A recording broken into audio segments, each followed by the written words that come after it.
Assalamualaikum warahmatullahi wabarakatuh. Salam sejahtera bagi kita semua. Puji syukur kehadirat Tuhan Yang Maha Esa. Kepada yang terhormat Ibu Urip selaku dosen pengampu mata kuliah manajemen kelas di SD, serta teman-teman yang berbahagia yang akan menonton tayangan video ini. Saya Hanan Rizky Cahyani dengan NIM 218620642 akan menyampaikan hasil karya tulis ilmiah saya yang berjudul Peran Orang Tua dalam Membimbing Bakat Minat pada Anak Usia SD. Langsung saja, bab 1 yaitu pendahuluan, di mana pada bab 1 ini terdapat 3 aspek, yaitu yang pertama, latar belakang masalah, rumusan masalah, dan juga tujuan penulisan. Selanjutnya adalah latar belakang masalah, di mana setiap orang tua pasti menginginkan anak yang cerdas, sehat, dan kreatif. Semua hal tersebut akan tercapai apabila orang tua berhasil dalam mendidik anaknya. Oleh karena itu, komunikasi antar anak dan orang tua baik dilakukan guna semua didikan orang tua dapat tersampaikan dengan baik kepada anak. Telah banyak disadari oleh kebanyakan orang bahwa orang tua mempunyai peranan penting dalam pendidikan anak. Apabila orang tua sudah melaksanakan perannya dalam mendidik anak, maka anak harus menunjukkan peningkatan belajarnya, perubahan sikapnya menjadi lebih baik maupun kedisiplinannya. Selain perannya dalam peningkatan prestasi anak, orang tua juga memiliki peran dalam pengenalan dan pengembangan bakat anak. Akan tetapi, tidak banyak dari orang tua yang memperhatikan bakat-bakat yang dimiliki oleh anaknya. Orang tua hanya terbiasa mendidik dari segi umumnya saja, yaitu mendidik anak untuk sekolah, rajin belajar, tetapi orang tua tidak pernah memperhatikan bakat yang dimiliki oleh anaknya. Sehingga bakat yang dimiliki oleh anak tidak dapat berkembang karena tidak adanya dukungan dari orang tua. Selanjutnya adalah rumusan masalah, di mana pada rumusan masalah ini terdapat 5 aspek. Yang pertama adalah apa yang dimaksud dengan anak berbakat, lalu kemudian yang kedua, apa yang dimaksud dengan pola asuh orang tua, dan yang ketiga, bagaimana model pola asuh orang tua dalam pengembangan bakat pada anak usia SD. Yang keempat, bagaimana peranan orang tua dalam membimbing bakat anak pada usia SD. Lalu yang terakhir, apa saja hambatan yang terjadi ketika pengembangan bakat pada anak usia SD. Yang selanjutnya ialah tujuan penulisan, di mana tujuan penulisan ini juga terdapat 5 aspek di dalamnya. Yang pertama adalah mendeskripsikan definisi dari anak berbakat. Kemudian yang kedua adalah mendeskripsikan definisi pola asuh orang tua. Lalu yang ketiga adalah mendeskripsikan model pola asuh orang tua dalam pengembangan bakat pada anak usia SD. Lalu yang keempat, mendeskripsikan peran orang tua dalam membimbing bakat pada anak usia SD. Yang terakhir, yang kelima, mendeskripsikan hambatan yang terjadi ketika pengembangan bakat minat pada anak usia SD. Selanjutnya, memasuki bab kedua yaitu metodologi. Dalam penelitian ini menggunakan pendekatan berupa pendekatan kualitatif. Pendekatan ini disampaikan secara deskriptif melalui analisis mengacu pada data. Kualitatif ini digunakan metode penelitian yang bersifat non-numerik dan yang bersifat menafsirkan makna data. Dengan pendekatan kualitatif dapat membangun pengetahuan melalui pemahaman dan penemuan. Pendekatan kualitatif merupakan penelitian yang prosesnya melalui pemahaman yang berdasarkan metode yang menyelidiki sebuah fenomena sosial dan masalah yang terjadi pada manusia. Menurut Mulem, metode kualitatif ini dapat dilakukan dengan beberapa pertimbangan, seperti menyesuaikan metode kualitatif lebih mudah apabila berhadapan dengan kenyataan ganda. Kemudian metode yang digunakan yaitu studi literatur, yang artinya penelitian ini menggunakan pengumpulan data pustaka, membaca dan mencatat, serta mengolah bahan penelitian. Menurut Daniel dan Warsiah, studi literatur adalah penelitian yang dilakukan oleh peneliti dengan mengumpulkan sejumlah buku-buku, majalah yang berkaitan dengan masalah dan tujuan penelitian. Memasuki bab ketiga, yaitu hasil penelitian dan pembahasan. Untuk hasil penelitian yang pertama mengenai pengertian anak berbakat. Depdiknas pada tahun 2003 menjelaskan bahwa anak berbakat adalah mereka yang oleh guru ataupun psikolog diidentifikasi sebagai peserta didik yang telah mencapai prestasi memuaskan dan memiliki kemampuan intelektual umum yang berfungsi pada taraf cerdas, kreativitas yang memadai, dan keterikatan pada tugas yang tergolong baik. Di mana pada dasarnya setiap manusia memiliki bakat pada bidangnya masing-masing dengan kualitas yang berbeda-beda. Definisi lain dari anak berbakat ini ialah orang profesional yang mampu mencapai prestasi tinggi karena kemampuannya yang luar biasa. Selanjutnya adalah pola asuh orang tua. Menurut Kuntajaraningrat dalam Saiful 2014, pola asuh yang diterapkan orang tua sangat dominan dalam membentuk kepribadian anak sejak kecil hingga dewasa. Dan pola asuh yang diterapkan suatu suku bangsa akan melahirkan anak yang berkepribadian khas. Orang tua memiliki cara tersendiri dalam mengasuh dan membimbing anaknya. Setiap keluarga memiliki cara dan pola yang berbeda antara keluarga satu dengan yang lainnya. Pola asuh orang tua merupakan gambaran perilaku orang tua dan anak dalam berinteraksi, memberikan perhatian, peraturan, kedisiplinan, reward and punishment, serta tanggapan terhadap keinginan anak. Di mana juga telah dijelaskan bahwa orang tua merupakan pengambil peran utama dalam pengasuhan anak. Pola asuh anak juga merupakan pola interaksi dengan orang tua dengan anak, termasuk cara penerapan aturan, ajaran nilai atau norma, kemudian juga memberikan perhatian, menunjukkan sikap yang baik agar bisa menjadi panutan bagi anak-anak.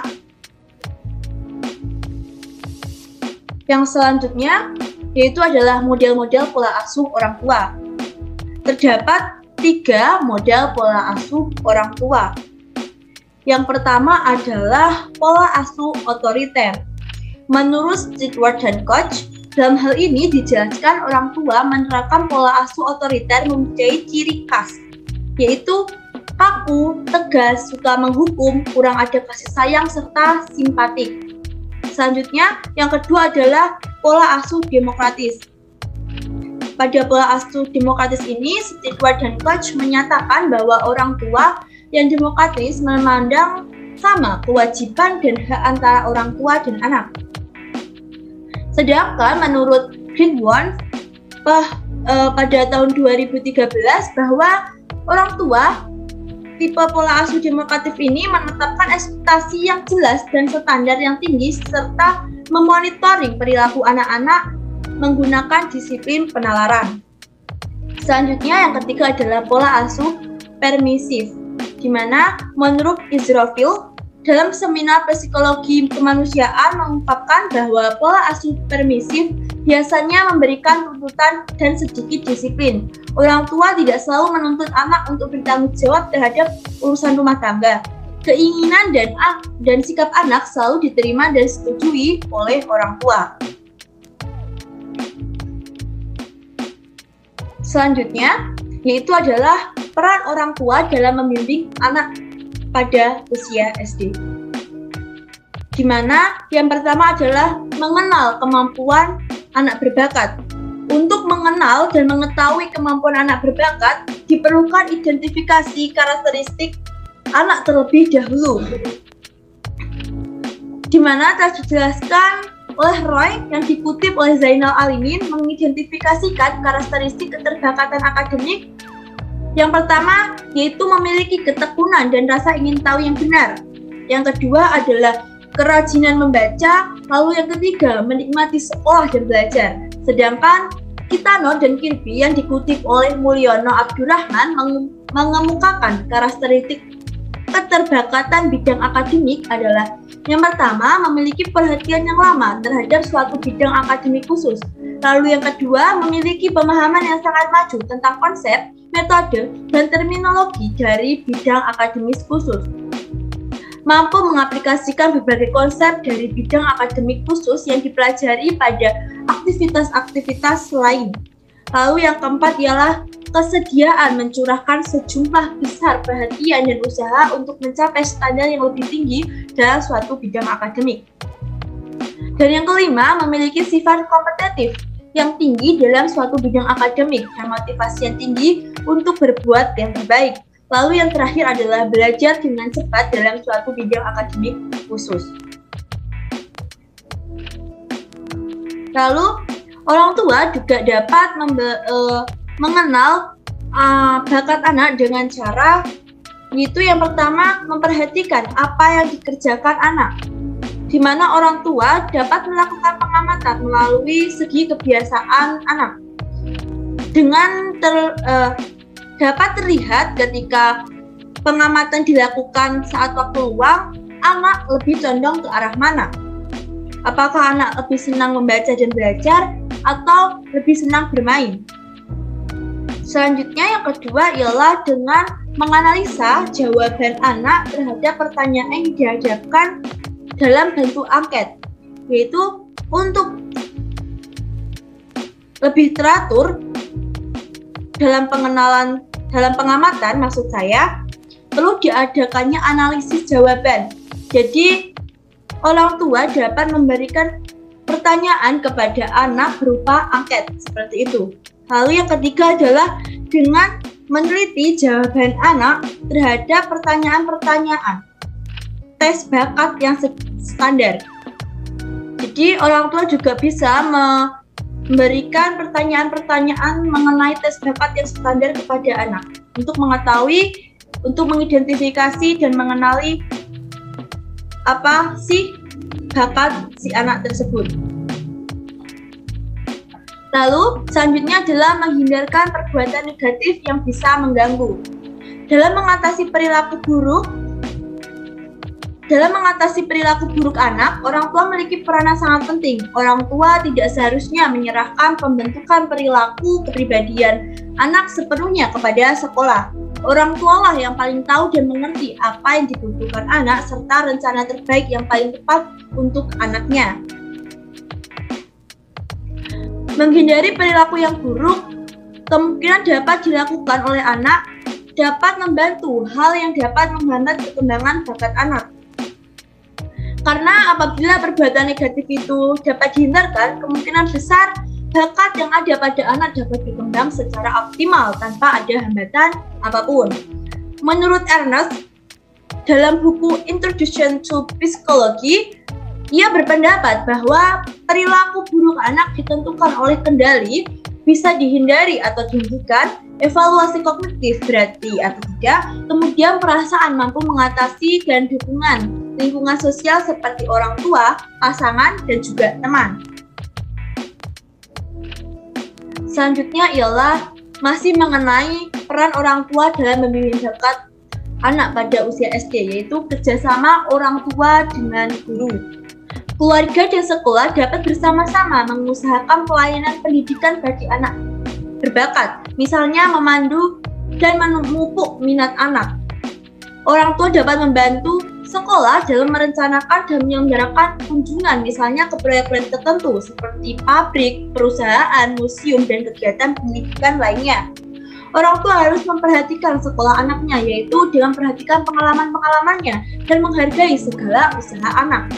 Begitu juga orang tua harus menunjukkan kerjasamanya dalam mengarahkan cara belajar anak di rumah. Orang tua harus belajar memotivasi dan membimbing anak dalam belajar.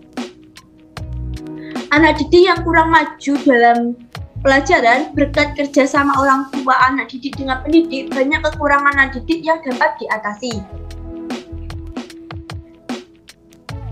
Selanjutnya ialah hambatan pengembangan potensi pada anak usia SD. Dijelaskan oleh Ellen Prima pada tahun 2020, adapun persoalan yang dihadapi orang tua dalam mengembangkan bakat anak antara lain, pertama ialah sering bermain dengan teman-temannya daripada berada di dalam rumah bersama dengan orang tuanya.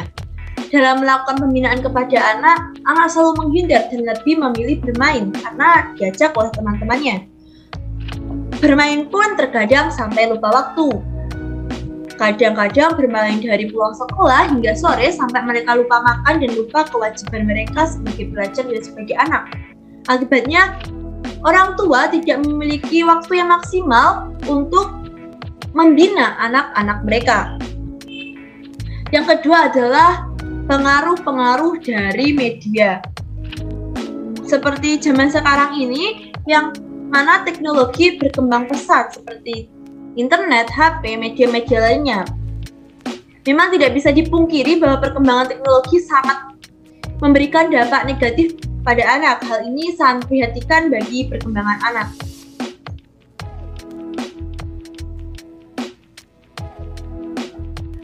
Kemudian di sini ada poin pembahasan.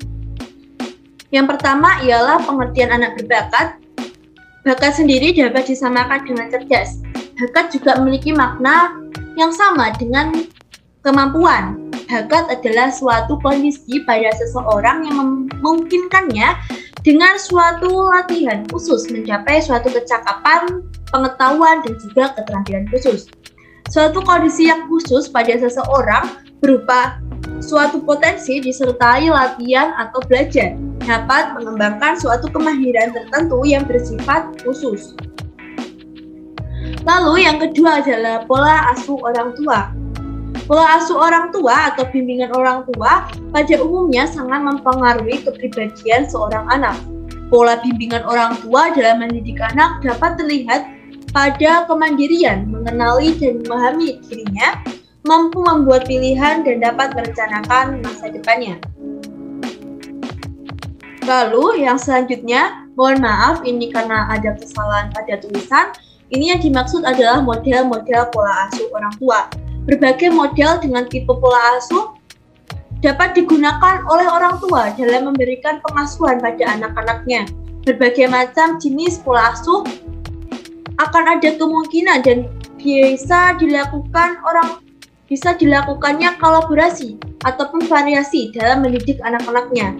Namun yang perlu diingat dan ditekankan di sini bahwa apapun usaha orang tua untuk memberikan yang terbaik untuk keluarganya, khususnya anak-anaknya, harus tetap mengutamakan hak-hak anak sebagai manusia berharkat dan bermartabat sesuai dengan bakat, minat, kemampuan, dan kebutuhan anak. Yang selanjutnya masih dalam poin pembahasan, yaitu adalah peranan orang tua dalam membimbing bakat anak pada usia SD.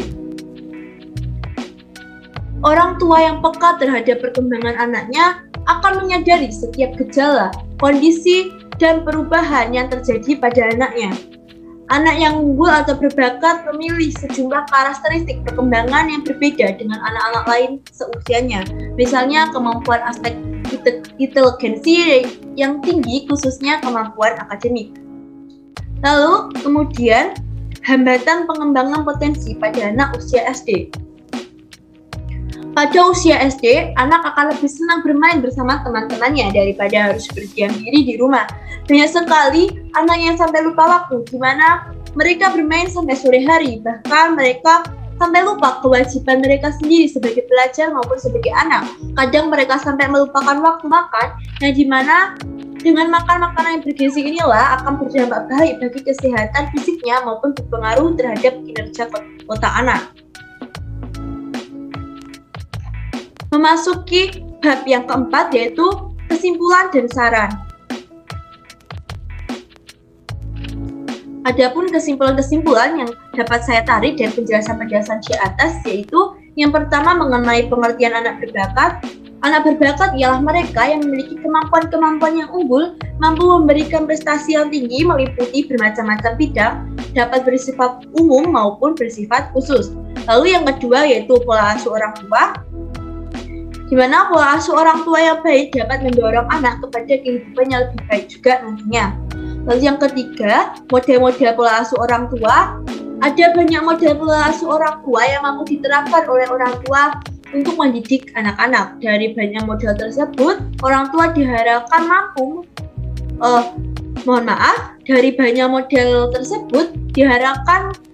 mampu mempermudah orang tua dalam pengasuhan anak-anaknya. Orang tua juga dapat mengkolaborasikan model-model pola asuh sebagai varian dalam mendidik anak. Lalu yang keempat adalah peranan orang tua dalam membimbing bakat pada anak usia SD. Dalam hal membimbing, orang tua memiliki peran sangat penting karena telah dijelaskan bahwa keluarga ialah lembaga pertama pendidikan bagi anak. Orang tua diharapkan mampu mengetahui dan membimbing bakat anak agar nantinya kehidupan anak di masa depan menjadi lebih baik. Yang terakhir ialah hambatan pengembangan potensi pada anak usia SD. Anak usia SD yang masih memiliki jiwa penasaran yang tinggi di mana mereka lebih senang bermain dan mengeksplor hal baru. Perkembangan teknologi yang semakin hari semakin berkembang juga menjadi faktor dari penghambat pengembangan bakat anak. Selanjutnya adalah saran. Orang tua yang memiliki peran penting dalam pengembangan bakat anak diharapkan mampu mengidentifikasi bakat anak sejak dini agar lebih mudah dalam pengembangannya. Orang tua harus pandai dalam memanfaatkan teknologi-teknologi yang sudah berkembang saat ini untuk mengembangkan potensi dari anaknya. Orang tua harus mampu menjadi fasilitator bagi anak-anaknya yang bermanfaat bagi pengembangan anak tersebut. Hal ini dikarenakan apabila anak sudah mengetahui dan berhasil mengembangkan bakatnya, maka untuk terjun ke kehidupan bermasyarakat akan menjadi lebih mudah. Kemudian di sini ada beberapa daftar pustaka yang saya tampilkan. Itu tadi penyampaian presentasi dari saya mengenai peran orang tua dalam membimbing bakat minat pada anak usia SD. Kurang lebihnya saya mohon maaf. Wabillahi taufiq wal hidayah wa ridwan minallah. Wassalamualaikum warahmatullahi wabarakatuh.